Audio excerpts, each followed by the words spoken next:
Welcome to Justice for, a true crime podcast hosted by two besties from Colorado. We're focused on bringing justice to the victims by telling their stories. New episodes release every single Tuesday, so make sure to hit that subscribe button and the follow button anywhere that you can find us, and you'll get updates on all of our new episodes. Just a warning, this podcast does contain adult language and adult themes, such as assault and abuse of varying forms, so please listen and watch with discretion.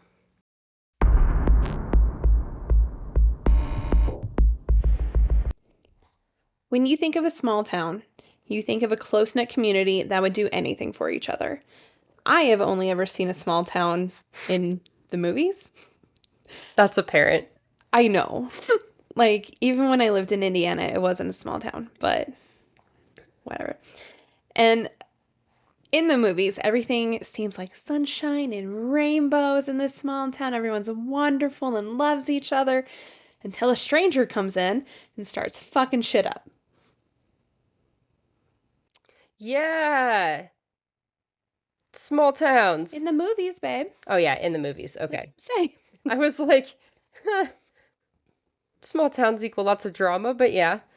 I know. But in the movies, yes, that's how they appear. In the movies, that's how they appear. That's how I've ever seen them. So, today's case sounds like it was pulled straight out of a movie. Small town movie. Okay. I hope you're ready. I'm ready. Welcome back to another episode of Justice for. We are your host. I'm Jackie. And I'm Sam. And I know nothing about this case. At all. I think you do. Because we discussed it before, and I think you do know about it. But my three guesses before we started recording were wrong. So I think it's going to click eventually. Okay. So also, this case is also a listener requested case. Ooh, I love those. But she didn't do it on our website, which you can do. She actually gave this to me before our podcast actually came out. Her and I used to work together. So Bailey, thank you for giving us this case. She asked us to do this one because she grew up in the exact same town that this happens in. Okay. So, Bailey, thank you. We're going to start in Brooklyn, Iowa, which is called the Community of Flags. They actually have flags, like, everywhere. Like, just all different country flags, city flags, state flags, just any kind of flag. There's just flags everywhere. If it's a flag, we fly it. Pretty much. All right. It seem that way. They probably have, like, a method to their madness, but I just saw flags, man. Just flags. Just flags. All right. It's not bad. It's pretty cool. Brooklyn is full of farmland, hills, and it's just full of fields of corn and soybeans. Sounds like Iowa. Yeah. The town has the Brooklyn Opera House and is actually the boyhood home of John Wayne. Oh my God, I've been there. My stepmom dragged us through that place. Yeah. I've been here. They turned his house into like a museum and stuff. There's like a statue of him and everything. I've been in it. I have been inside of it. I also just realized I've been to Iowa. Didn't think I was there. Have I ever been to Iowa? Why were we driving through Iowa? I don't know, but I've been to John Wayne's house museum thing, and yes, I've been to the town that this has happened in. Look at that. Anyway, Brooklyn, Iowa is about an hour southwest of Cedar Rapids and 45 minutes to the University of Iowa in Iowa City. Home of the Hawkeyes. The population in 2022 was 1,468 people. Okay, that's a small town. Extra small. Teeny tiny. Little baby town. So, it is July 18th of 2018. I almost said 2018. Oh, wait, that wouldn't work this time. That would have been fine. It would have been 28, like you wanted to. So, July 18th of 2018. That's my sister's birthday. Happy birthday, Leisha. Not the 2018 part, though, but yes. I mean, yeah, just a few years older, but Just their birthday. It's around 7 p.m. and 20-year-old Mollie Tibbetts decided to go on a jog through town. This is also very normal for her since she loves running. It's like one of her favorite things to do. And she was actually training for a half marathon.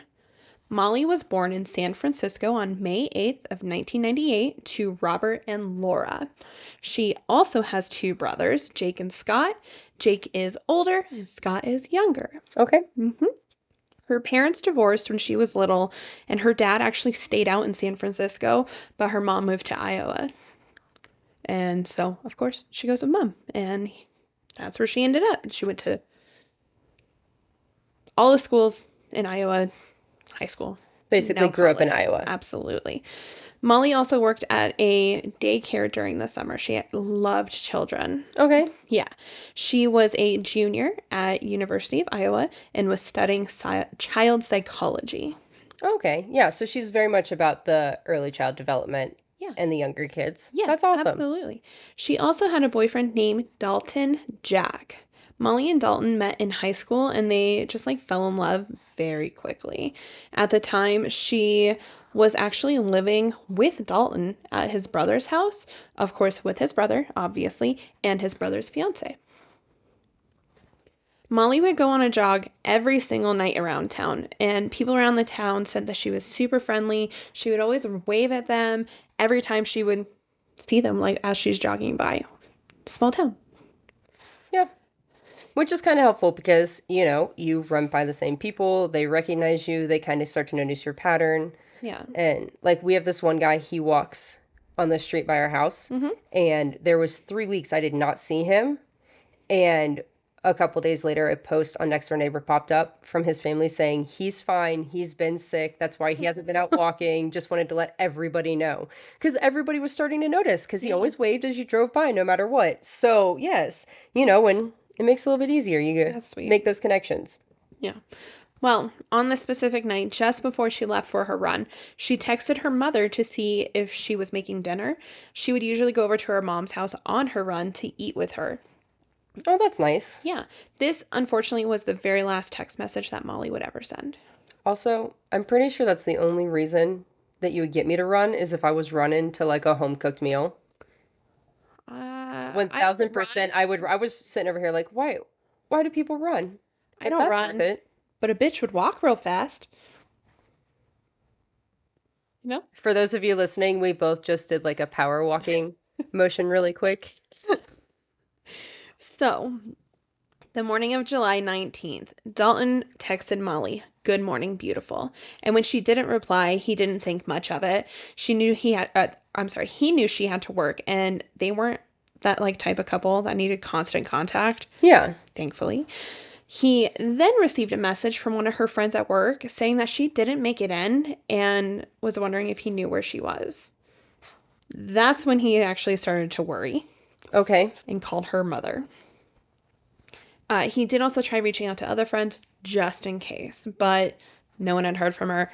No one was hearing anything. They tried calling her phone, was going straight to voicemail.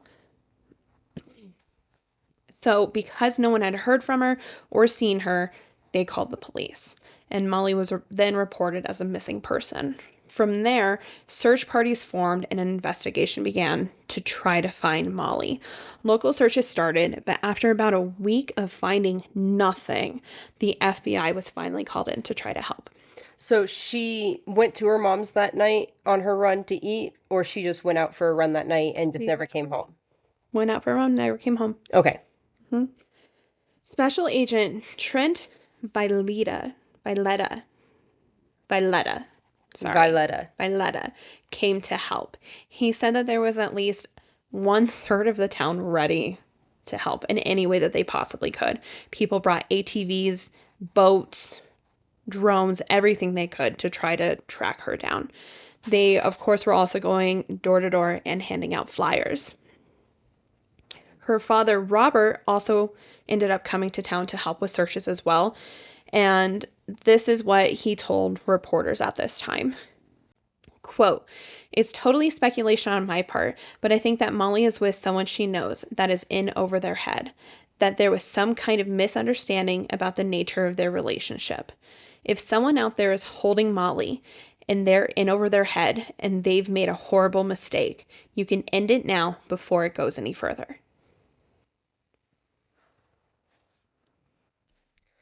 That's a really weird speculation to have out of nowhere. That's a Yeah. very specific speculation to have out of nowhere. Mm-hmm. And Does he go on to say at all, but why? No. that's like very early on to have that suspicion.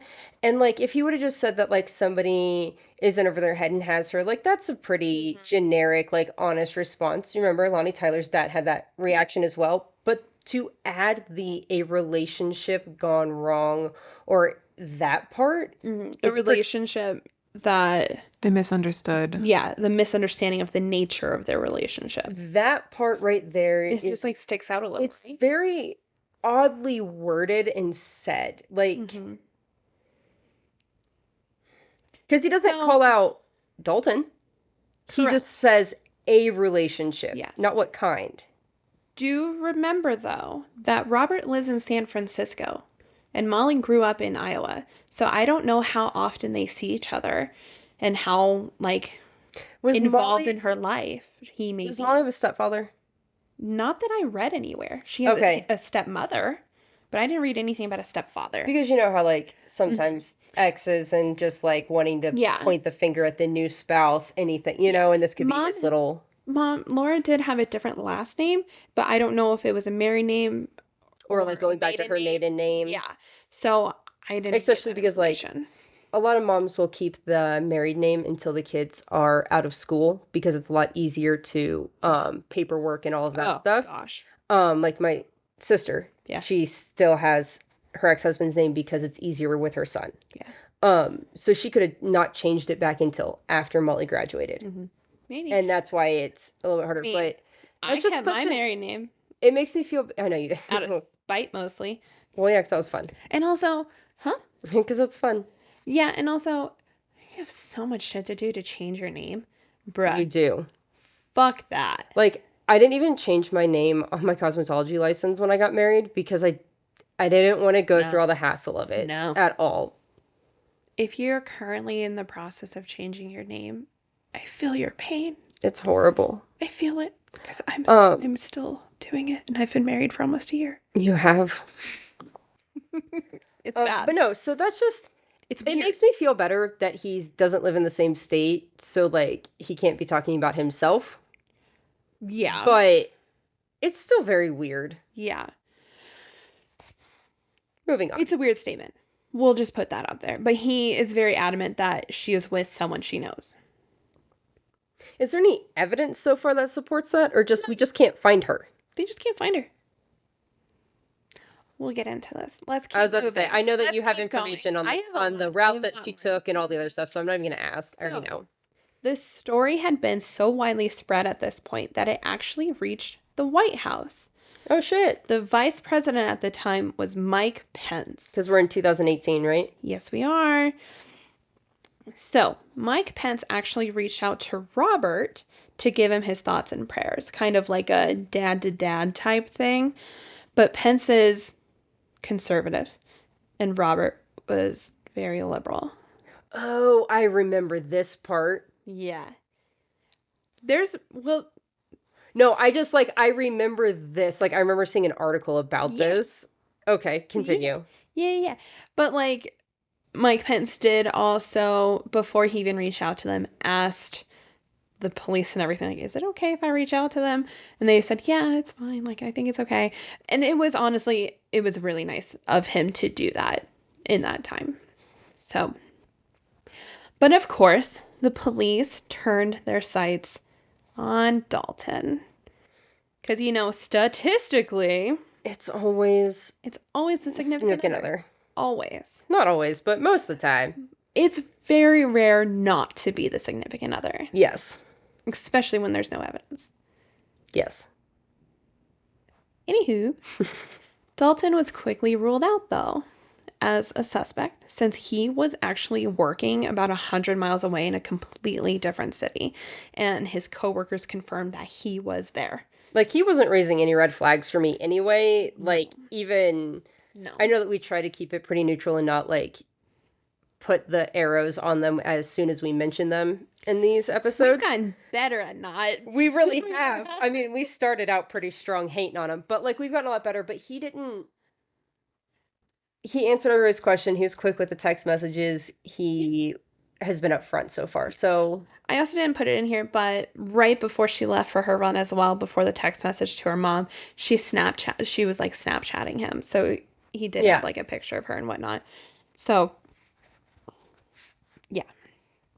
But he was ruled out since he was not even near the town. And that's pretty impressive for the Snapchat help because Snapchat has grown a long way since 2018 in having like more saved data and how specific the saved data has gotten. And it used to be very hard to actually access Snapchat and like get all this stuff and get it accurately. And it took a really long time. So the fact that they got that and we're really in there is good. Like now Snapchat, like I just found out Snapchat has a parental control side of it to where I can connect a Snapchat to my kid's Snapchat and I can go through and see everything they're doing in it. Good. Right? Like that's something I just learned about Snapchat. That's amazing. So cool. And also like now Snapchat like saves conversations for 24 hours in there. Yeah. And then it goes up to the little Snapchat area where it can be accessed by police and FBI, which way to go Snapchat, way to be helping out. About time. Yeah. About time. So Dalton told the police she probably has her Fitbit because she never takes it off. She uses it for the sleep tracker and for all of her runs and everything. She probably has her cell phone, but it's either off or dead. And we've tried calling it, obviously, and it goes straight to voicemail. With that information, they checked her phone records to see if she was planning on spending any time with any other friends or could possibly even be cheating on Dalton, and they found nothing. All right. Thank God. Thank God. Well, kind of. I mean, if they would have found something, That's, they could have I mean, led them I guess somewhere. for the cheating stuff, just because Yeah. my heart for these two, when you see them together, you're just like, oh. Okay. Oh, so police did actually contact Fitbit to see if they could get any information off of her Fitbit. And according to the records, she was moving at about a 10-mile-per-hour pace, but then all of a sudden it stopped for a few minutes. And then it started moving at 60 miles per hour. With this data, they started questioning if maybe she was hit by a car and they took her body because they panicked. Police said that this type of accident actually happens a couple times every year, so it could be very possible. They also had the theory that she was kidnapped, but they said that was the least likely of the two because adults going missing or like being kidnapped is pretty rare. Agent Trent Valletta said it was like 1 in 1,000 or something like that. Something along those lines. I didn't write it down because I couldn't actually find the statistic. Which makes it But way it's more very rare rare. than we make it sound every week here. But it is actually pretty rare for an adult to be abducted by a stranger. Dalton was very open about speaking to the news and keeping her name out there. They asked him what he would say to anyone that would have taken her, and this is what he said. Just everybody has a Mollie, a person that has changed your life in such a huge way, and that's in everybody's lives. Just imagine if somebody had taken your Mollie. Put yourself in our shoes. You would do anything to get her back, and you would just be desperate for anything to come forward to get her back. So they ran with these other theories of hit and run, drunk driver, kidnapping. So they actually ended up bringing some people in for questioning. One of them was Wayne Cheney. Yeah? We're going to call him Wayne. Okay? He is a pig farmer in Poweshiek County. I'm sorry if I said that wrong. He was brought to a local fire station on July 31st, so it's been a couple weeks, for 2 hours of questioning. And he says that he never met Mollie and had absolutely nothing to do with it. The police also did do a search of his property and asked him to take a polygraph test, and he refused and said, "I don't need to. It's stupid." I mean, polygraphs are so much fun because we say, don't do it.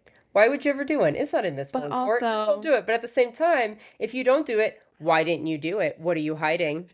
So you're never going to win on your answer of the polygraph test. So no matter what they say or do, I'm still going to be like, but was it right? Why didn't you do your polygraph? And I'll also be like, he shouldn't have done a polygraph. That was stupid. That's not even admissible in court. Why would you do that? I know. But, like, either do it or don't do it. Don't make a fake one. It wasn't me this time. I didn't say a name. So, court records indicated that Wayne had previously been arrested several times for various misdemeanors. Misdemeanors. Okay. Missy Elliott would be so I know. mad I at was me. like Missy Elliott over here. These included stalking and harassment. And in January of 2014, he was charged with felony stalking after his ex-girlfriend showed police that he called her repeatedly. That was, yeah, it was a violation of their no contact order. So,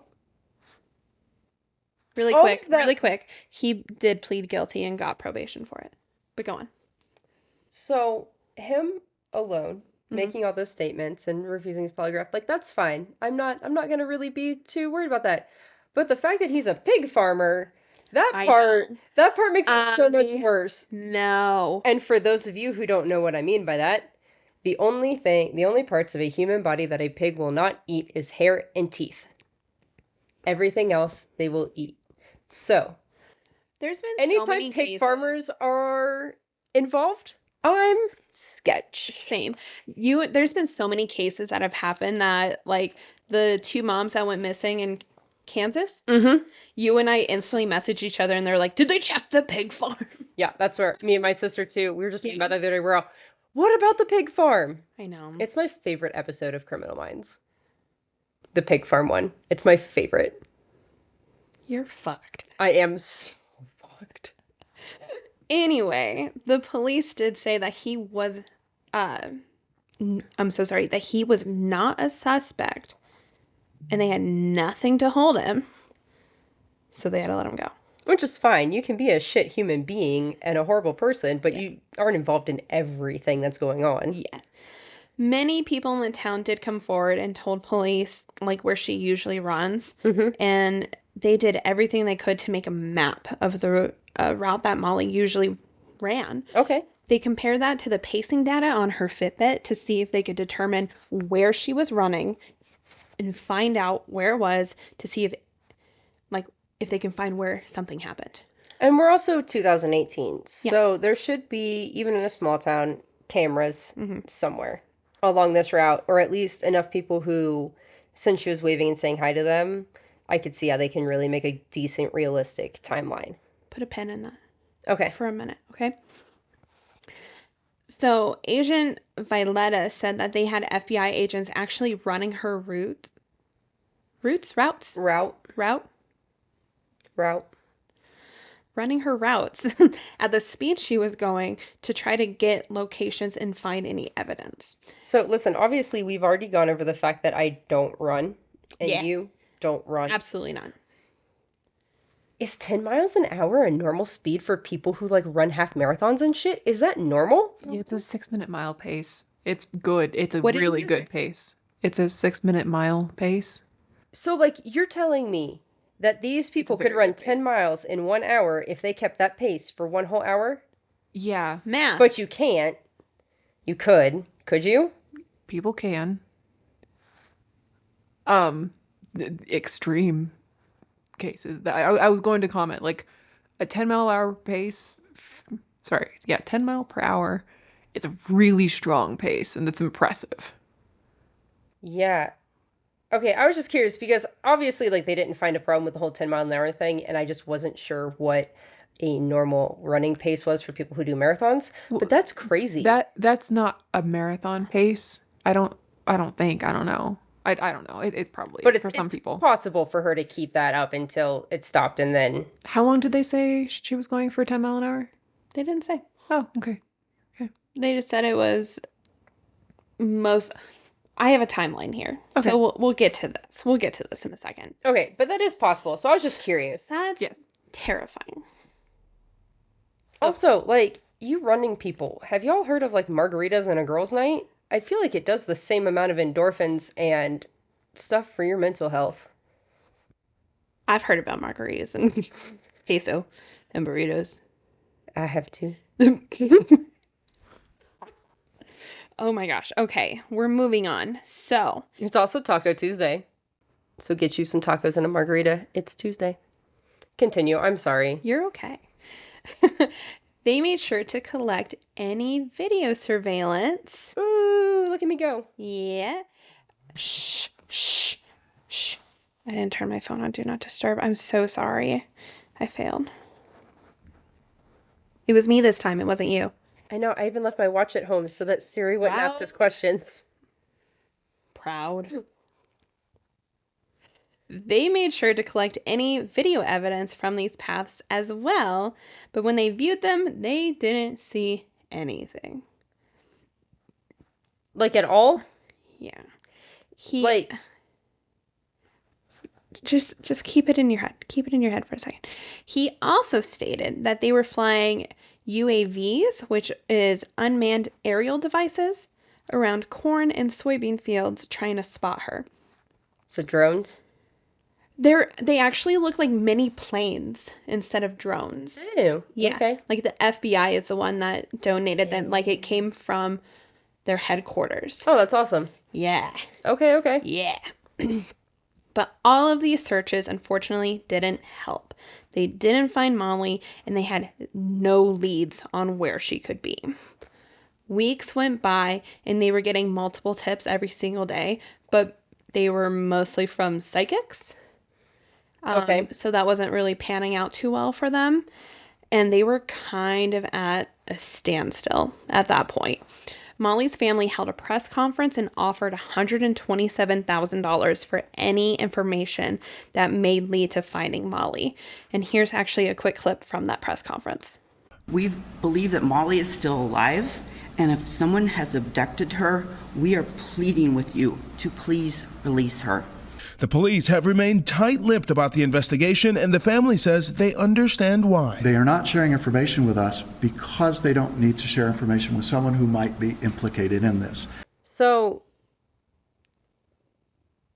why is her dad being so weird with these statements? Like, do the police confirm that part of him saying that, like, they're not releasing stuff to the family because somebody in the family could be, like, someone that they're telling it to could be a part of it? Correct. Like, that is grounds that he's standing on. Correct. So he actually was right in the beginning. Like, his initial suspicions were on the right trail. Oh, God, I don't like where this is going. So the police did confirm to him that we are not telling you everything. Yes. For a reason.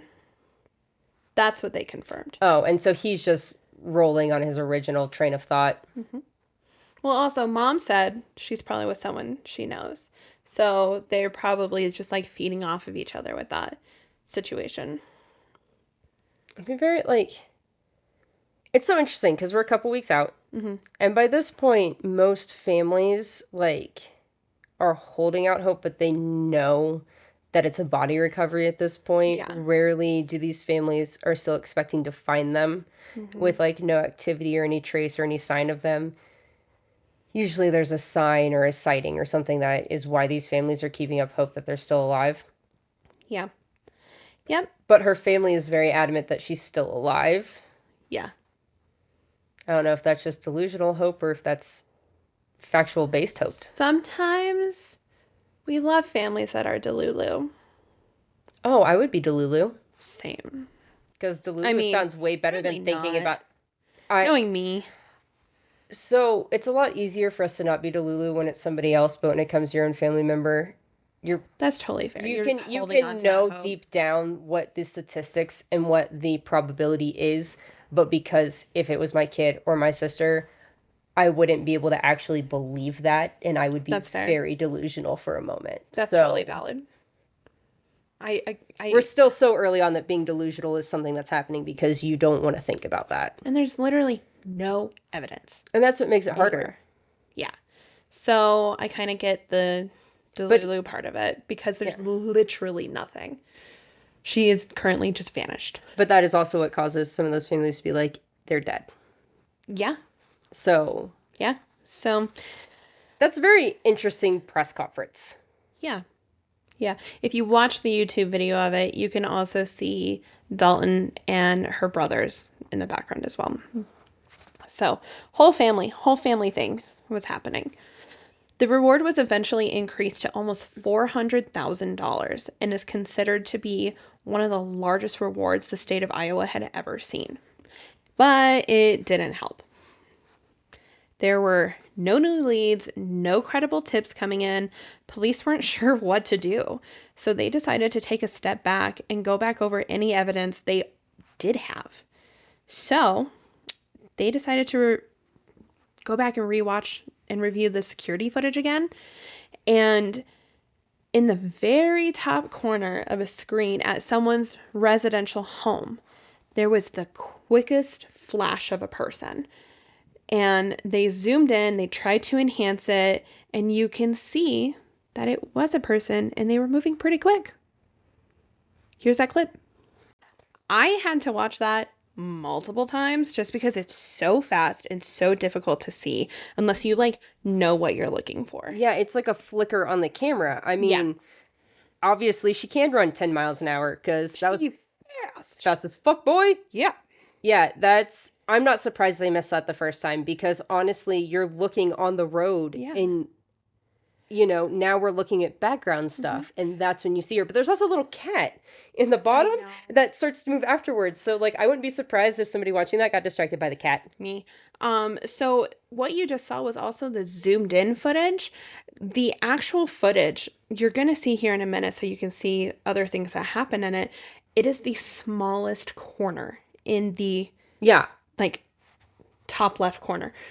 I had to figure out directions, but it's so small. They had to zoom and enhance. You could barely see anything. I don't know how anyone saw that. I don't even know how they figured out that was her and they saw it to begin with, but I'm so glad they did. Yeah, same. But there's more. Always. But wait. There's more. There's more. What's his name?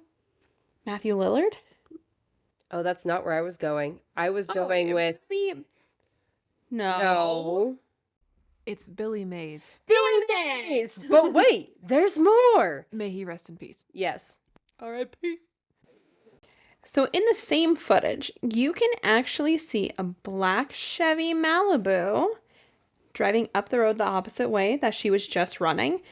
Then it seems like the car turned around on another video of from the same house though and started heading back the direction that she was running. Okay. Yeah. Who does she know that drives a Chevy Malibu? I don't know. It was spotted, this specific car, the Chevy Malibu, was spotted in 6 different videos, and they tracked it, and it was very much following Mollie. Oh, shit. This specific Chevy Malibu had some modifications on it, though. It had chrome tires and chrome mirrors. How original. Who the fuck is souping up a Chevy Malibu in 2018? Listen, my very first car was its sister, a 95 Chevy Lumina. Why didn't you get chrome wheels, Jackie? Wait, because I needed the alternator to work first. You had a 95 Chevy Lumina? Yes, that was my first car. My first car was a 93 Chevy Lumina. Yay! Mine was silver. What color was yours? Blue. Ooh. I love that. What a tank. I had a Jeep Grand Cherokee. You suck. This shit saved my life in a car accident. Oh yeah, that thing was a tank. Good God. Is that your foot? That was my ankle. It felt really good. Shit, bruh. Okay. So, souped up douchebag Chevy Malibu. Basically, yeah. So, the police are now on a hunt to try to find this very specific modified Chevy Malibu. You would think it would be easy in such a small town, but remember, we're in the middle of bumfuck Egypt, Iowa. Lots of space, lots of fields. Lots of places to hide a car. Lots of places in between Easy to towns. dechrome a car. Then one day, an off-duty police officer was driving around town and pulled up at a red light behind a black Chevy Malibu that had chrome wheels. Oh, ooh. And chrome mirrors. Huh. He ended up calling up Agent Violetta and was like, hey man, I think I found the car you've been looking for. what the fuck am I supposed to do? And I heard an interview that Agent Trent was like, I don't know. I didn't think this was going to happen. I guess follow him. So, like, hell yeah, we love a real one here. I just love the so we weren't prepared for this to actually Yeah. pan out. So let me figure that out real quick. We were looking for it, but didn't know what to do when we found We it. didn't think we were going to find it. It makes sense. Please tell me they at least ran the plate. Like, that should be step one, right? So they followed it. Okay. I don't Did we know. run a plate? The thing is, they didn't have the plate number from the videos. But Yeah, we have it no. now? We have a plate number now. I'm sure they did. Okay. Regardless, they followed it. Got They it, okay. followed this chromed up Chevy Malibu. All right. And they were just waiting for this person to park. And it parked at a house. And when the driver got up, the sheriff went up and was like, hello. Hello. How's it going? Yeah. And like they didn't have anything on this guy like at that time, so they were just trying to get whatever information they specifically could from him. The driver identified himself as 24-year-old Christian Bahina Rivera.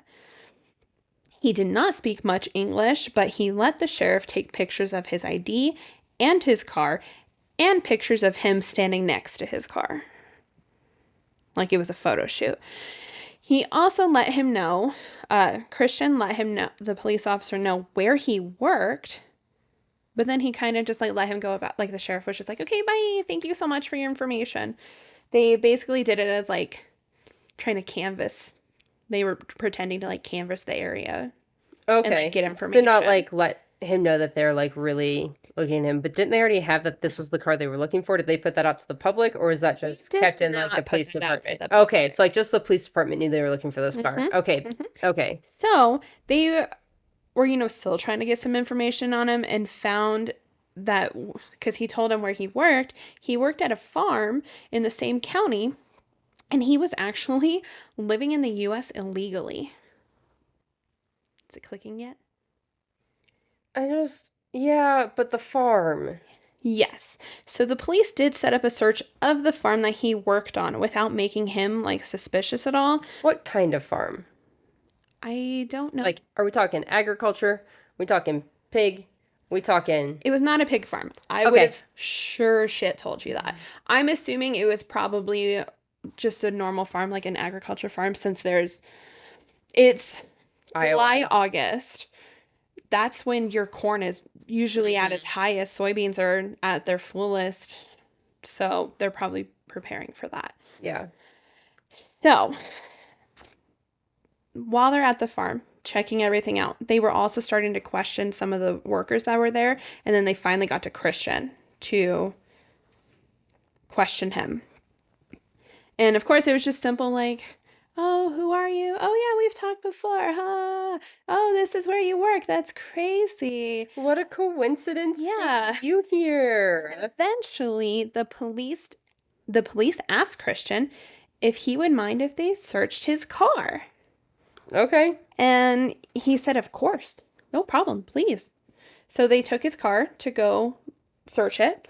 Then they asked him if he would be okay with going to the station to like be interviewed. And he was like, yeah, totally. But I need a ride. You just took my car. Pressure. Valid. Yeah, I mean, totally valid. So he was so cooperative, and they said he was actually very nice as well. Unfortunately, you are in the deep of Midwest, surrounded by cornfields. Okay. None of the officers spoke Spanish. Oh, shit. Okay, now I see where this is going.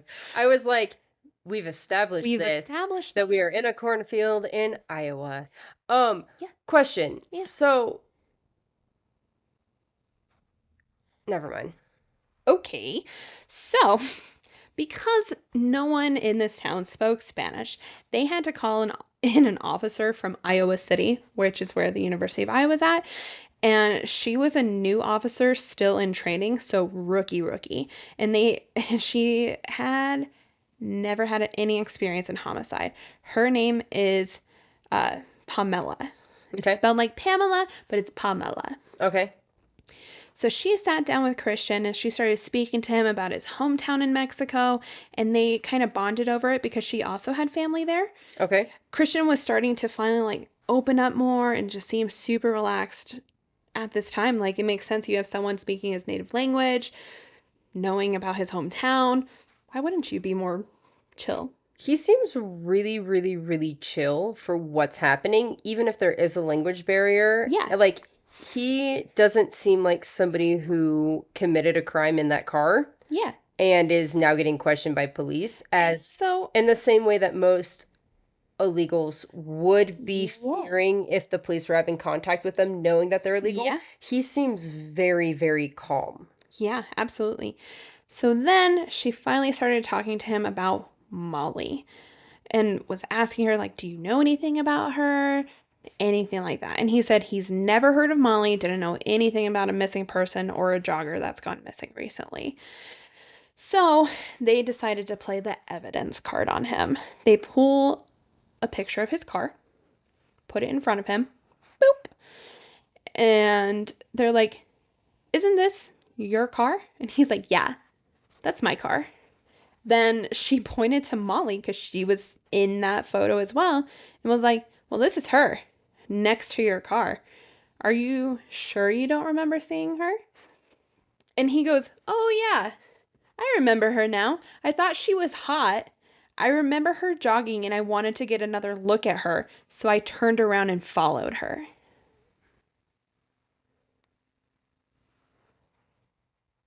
Listen, I don't like it when they admit the little things to get away from the big things. I also don't like him suddenly remembering a jogger now. I know, a hot jogger. Okay, continue. It's funny because I'm So- remembering bits and pieces of this, but I don't actually remember like what happened. Well, once he had said that, they knew they needed to detain him, so they called Homeland Security and made it to where he was not allowed to leave. Understandable. Yeah. The agents even said that they didn't want to use the immigrant card against him, but once he like started lying about everything, they knew he was their guy and they just could not. They had to find a way to keep him there. I understand holding him, but why are we so dead set on him being the guy yet? We haven't even processed his car. That's valid. I understand the tunnel vision, but at the same time, that's a little tunnel vision-y. I guess it's because it's like the first solid lead. Well, okay, think of this though. We know you've seen her. We know you followed her. He's lying and saying, I don't even know who the fuck that is. But then it's just like, once you see, oh yeah, I did see her and I was following her. You kind of gotta. Does her Fitbit say where, like, does it have the GPS on it to show, like, where she goes from 10 to 60? No. No. So I was wondering, because, like, I had a Fitbit before I had my Apple Watch, and I was thinking back to 2018 and which Fitbit I had, and I think that was, like, around the time that they started to get, like, the bigger watch ones, and they were all, like, the smaller ones that you just, like, wore, and you could, like, go through your steps and other stuff, so My was Fitbit just never curious. had GPS on it. Personally. I feel like there's a way that you could connect it to your phone and you could like track where you like Maybe walked now. or ran. I remember I could do that with my Fitbit when Nicole was like really little when I would go on walks, but I don't know like where that data was stored or if they could access it or she didn't have that set up if it Yeah. would have that data. Well, I think it depends on what version of Yeah. Fitbit she had also. Because maybe, I know all of the Fitbits I had were specifically just to track my steps and my sleep. Yeah. Like, I didn't want to pay extra for the fancy ass ones because that's all I was ever going to use it for. I got mine so I could see how many steps I walked in a shift when I was a server. I want to know how many miles I walked on a double. Same.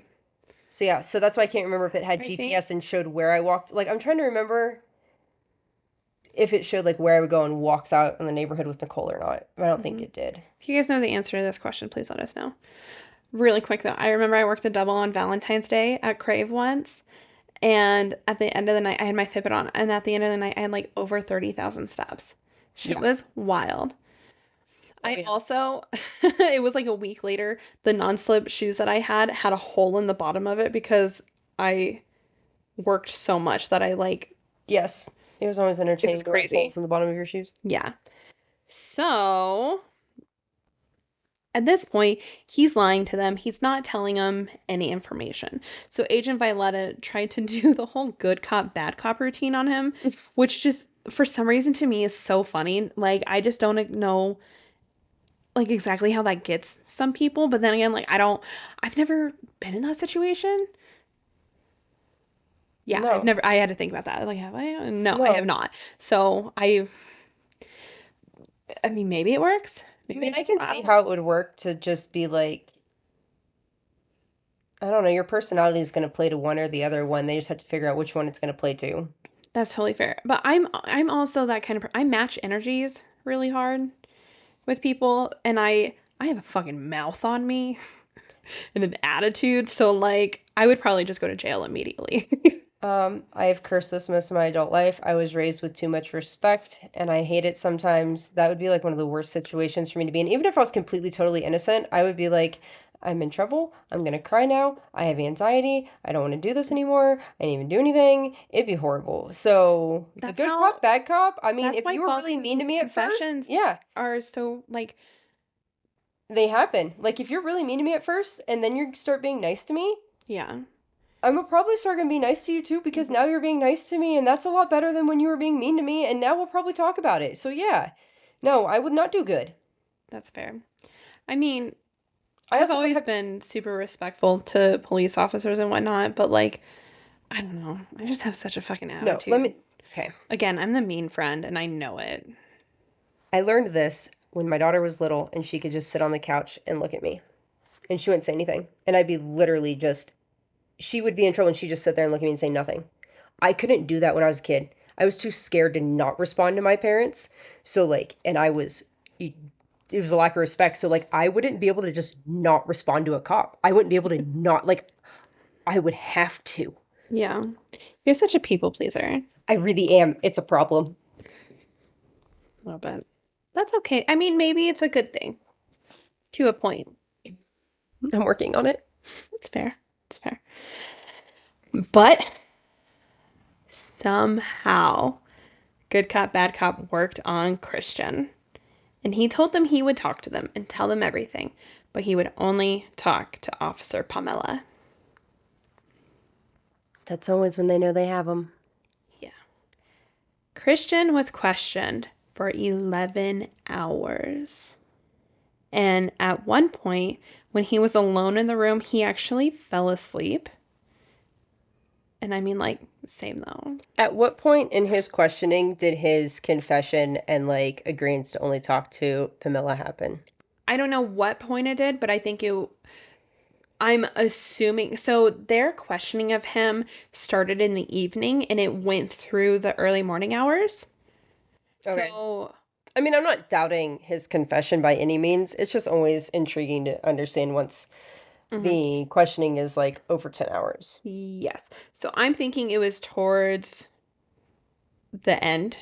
I mean, obviously, that's probably what it was. Yeah. Otherwise, why are you questioning him even longer kind of situation. But when you hear what happens, you'll probably understand why I'm saying this. Okay. So,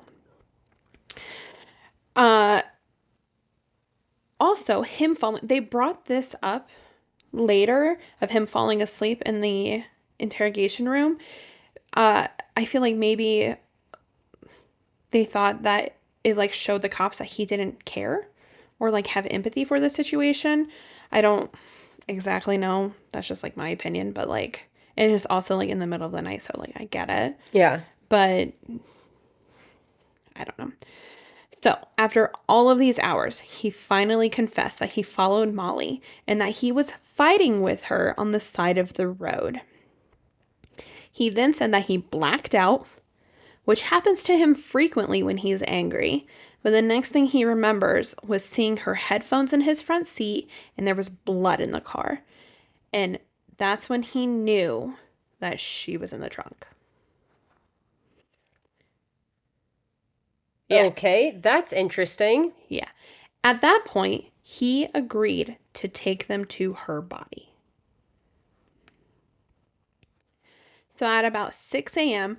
on August 21st, so just over a month after she had gone missing, Christian is being escorted by a copious amount of police officers and drives into the middle of nowhere, and he brings them to a cornfield and said, "She's in there." Okay. Yep, they started searching and searching all over this cornfield and just like could not find her. Then they go back to Christian and they're like, "What the fuck, man? Where is she?" So he leads them like a 10-minute walk into this cornfield to like an opening that had a bunch of corn, like broken corn stalks. Again, super tall. There's mud everywhere. There's bugs galore. And then finally you see a pair of bright pink, blue, and purple running shoes sticking out of the corn stalks.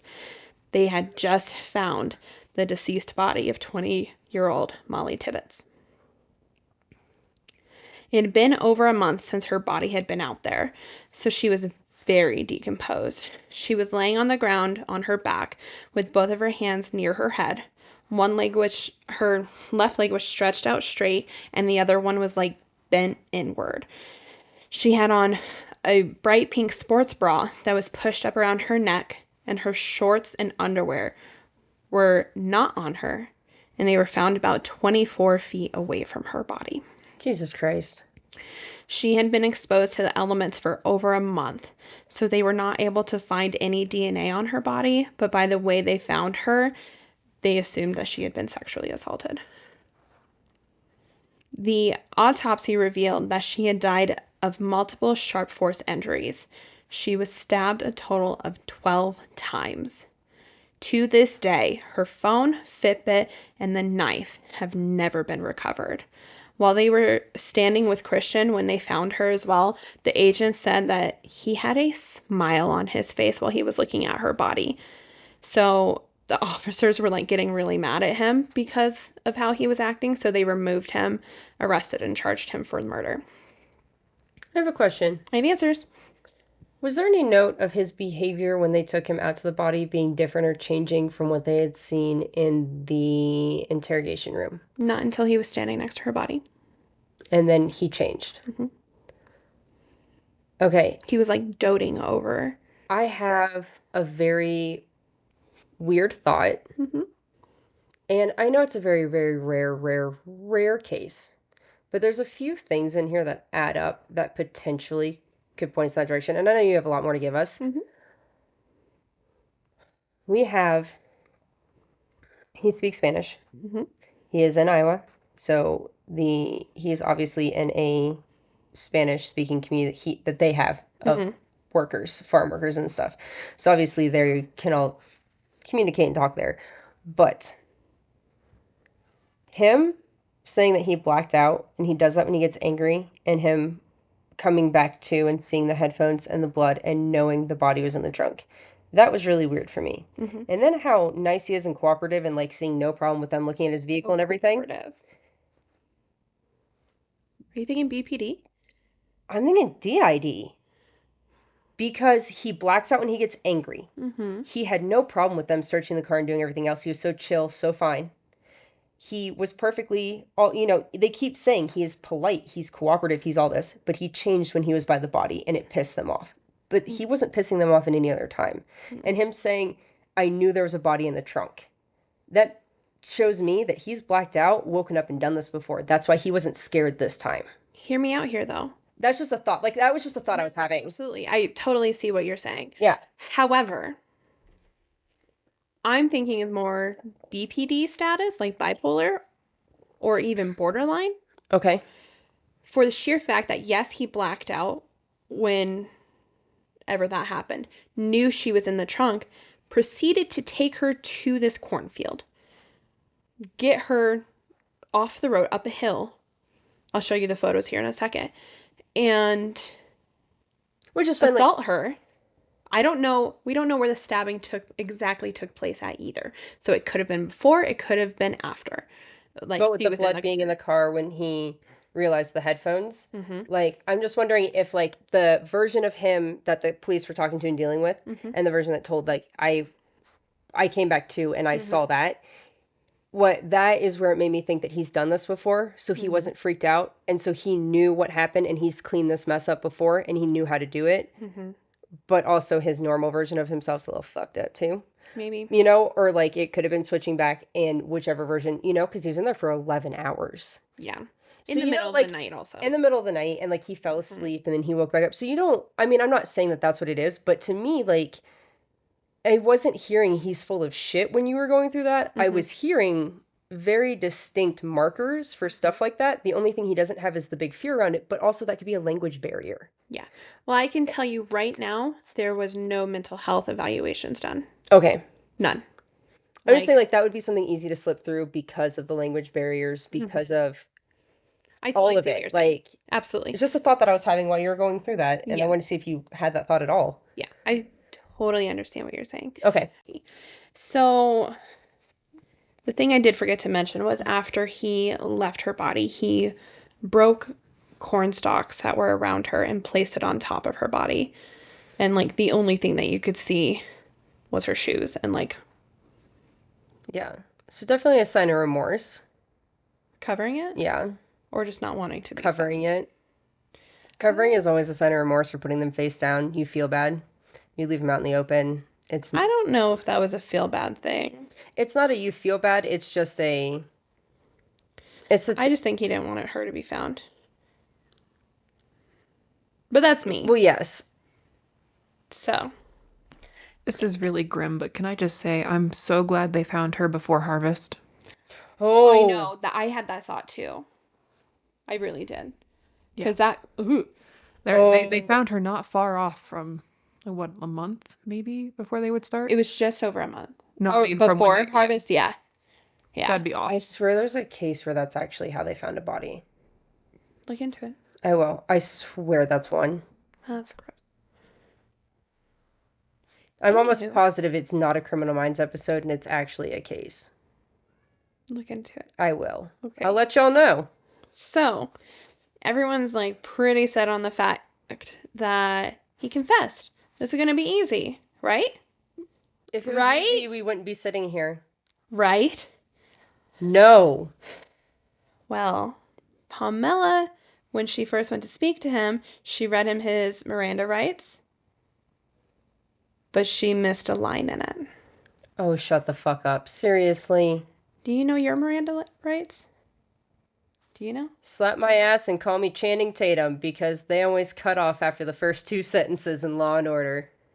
I'm just kidding. I do know my Miranda rights. Sam, do it. Do it right now. The whole thing. Do it. Do it. Do it. I don't like succumbing to peer pressure. Yes, you do. You have the right to remain silent. You have the right to attorney. If you No, you already fucked up. Instantly. Do you know it? You say it, bitch. I will.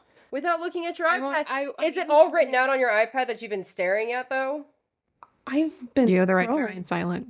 Anything you say can and will be used against you in a court of law. Yep. You have You a have the right right to an attorney if you cannot apply one. You do have the right to be an attorney. You have the right to be an attorney. You have the right to be an attorney. Something about if you cannot afford one will be provided for you. You still said it wrong. Okay. I'm just gonna fucking read it to you. Please, guys, yeah. Okay. You have the right to remain silent. Anything you say can and will be used against you in the court of law. You have the right to an attorney. If you cannot afford an attorney, one will be provided for you. Do you understand the rights I have just read to you? With these rights in mind, do you wish to speak to me? She missed the last sentence, didn't she? I don't know. I don't know what sentence she missed. They didn't say. But she missed a line in there. Rookie mistake. Literally. Literally. So, thankfully, they realized her mistake before they drove with him to her body. Oh, okay. Yes. So they read him his rights again, and they proceeded to confess, or he proceeded to confess what he did again to her. So after hours upon hours upon hours upon hours of questioning, they had already confessing, they had to reread his rights and then have him confess again. Correct. Okay. That one, I think, is definitely a language barrier thing, because if he would not have done it, Yeah. trial would have been very different. But also, at this point, he did say, I took you to her body. Isn't that good enough? Yes, sir. Yes, it is. Yeah, that And was enough. Thank now- you. This can be used against you in court. So, before we get into trial, I have a couple of things here. When they released Mollie's body back to her, the rest of the town came out to pay their respects as well. The police said it looked like a military procession. They were able to lay her body to rest and start healing. Unfortunately, they did not get to heal for long.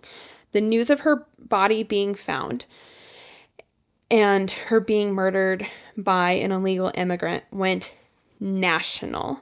It set off a huge political storm about how there needs to be stricter immigration laws in the country. Mollie had actually become a martyr in the fight of immigration laws. The Trump administration, Iowa governor, and many other Republicans were claiming that her murder could have been prevented if there were stricter immigration policies. And now I remember why I know her name. Yep. I knew it was going to click eventually.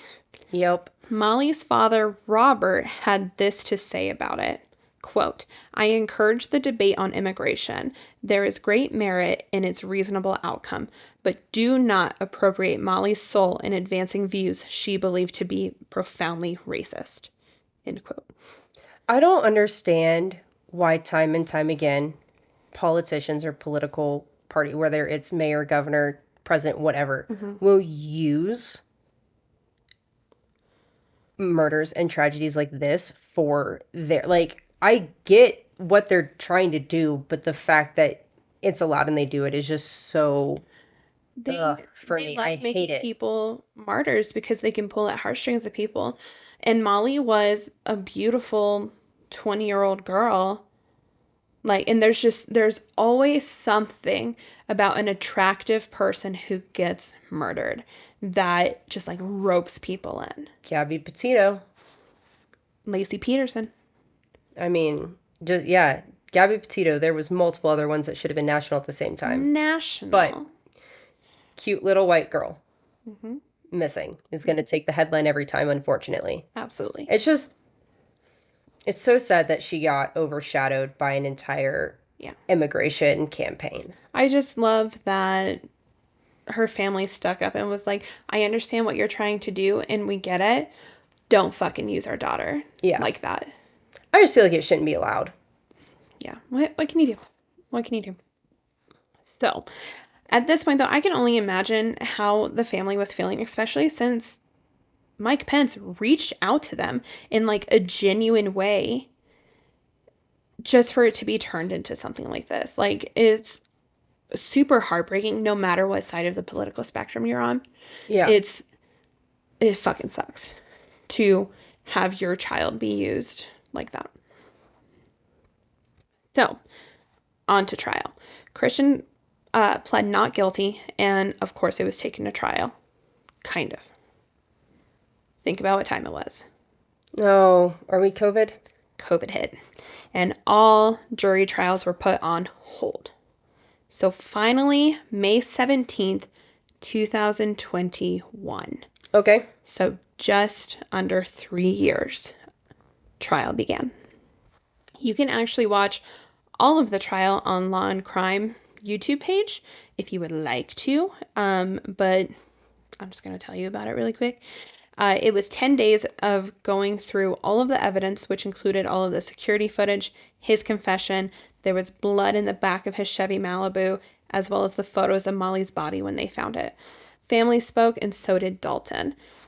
One thing I did not mention earlier to you was that they were supposed to be leaving for the Dominican Republic in 1 week, like before she disappeared. Yeah. They were going there for Dalton's brother's wedding, and Dalton was actually planning on proposing to Mollie on this trip. Oh, I know, it just makes it even more heartbreaking.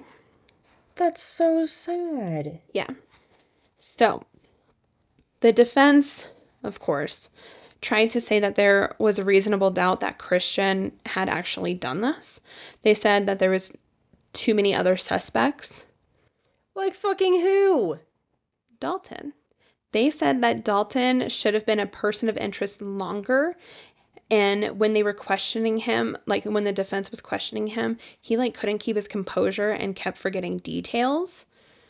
Because he was So- 100 miles away working, and he's literally at his, what should have been his fiance's murder trial. Correct.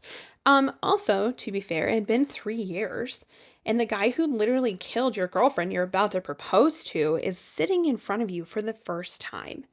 Like, be so fucking for real right now that they were just still trying to be like, why didn't you question Dalton more? Like, he had an alibi. He wasn't fucking there, bitch. And he sounded so fucking genuine. Yeah, he was. He was so genuine. Ugh. And let me tell you this. This rarely happens. I'm excited. Christian took the stand. Fuck yes. He took the stand. Oh, I'm so excited right now. Crazy. Also, like, because he speaks Spanish, he had headphones on the whole time with translation going through the entire trial. So, of course, this was happening now. He proceeded to tell a completely different story than what anyone had heard up to this point. He said that there were 2 men with masks who broke into his house and forced him to dispose of Mollie's body. And I'm gonna say this again, and I cannot stress this enough. Be so fucking for real right now. Listen, Linda. Listen, Linda. All I heard right now was that, like, he walked so Letitia could run.